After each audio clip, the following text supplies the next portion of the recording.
effectivement, travailler par terre, c'était pas trop dans ma nature en fait.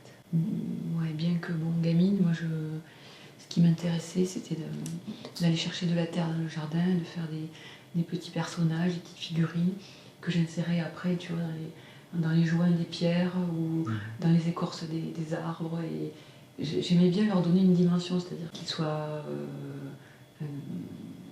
que ce soit leur petite maison, que ce soit, tu vois, ça faisait une caverne pour mettre juste une petit personnage qui ne se voyait pas d'ailleurs.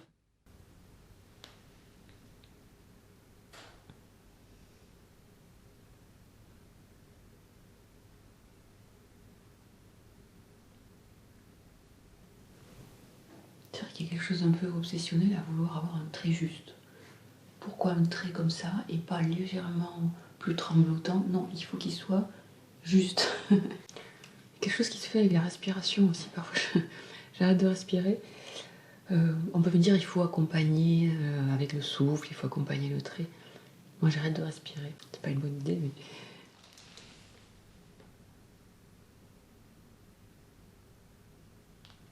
J'aime bien cette histoire de strates aussi, tu vois, qui s'accumulent, qui s'agrègent. Tu vois, là, c'est en train d'être absorbé, donc ça fait une sorte de matière un peu minérale.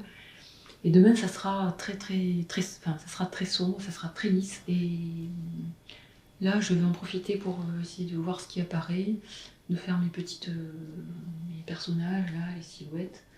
C'est la peinture qui va me donner le sens aussi de ce qui va être dit.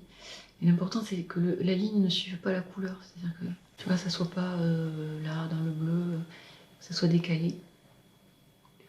Avec tous ces petits personnages qui forment une procession, qui sont un peu enchaînés, enfin un peu reliés les uns aux autres. Et qui vont, on ne sait pas où.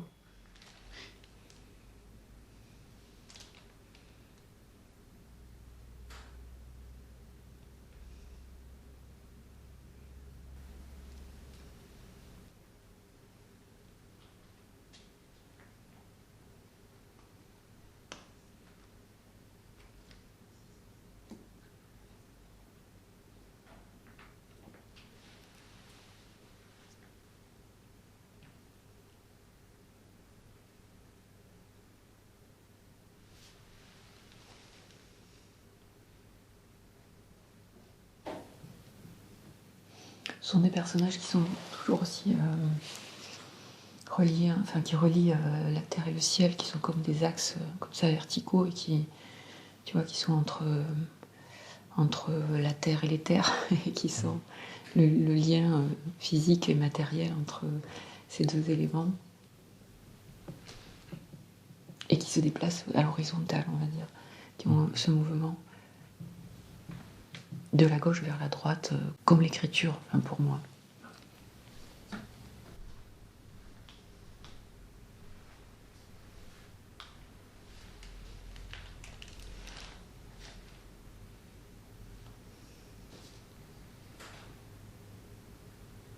Dans une exposition, quelqu'un m'a fait remarquer que c'était des peintures qui invitaient au silence. Effectivement, je ne sais pas si dans l'histoire que je raconte, c'est une marche silencieuse, tu vois, une procession silencieuse, mais il y a quelque chose qui est de l'ordre de ça aussi. Ouais. Il n'y a pas d'idée de parole, d'échange. On est effectivement dans le silence, dans chaque tableau où il y a des silhouettes. C'est un moment de silence. Bonne question.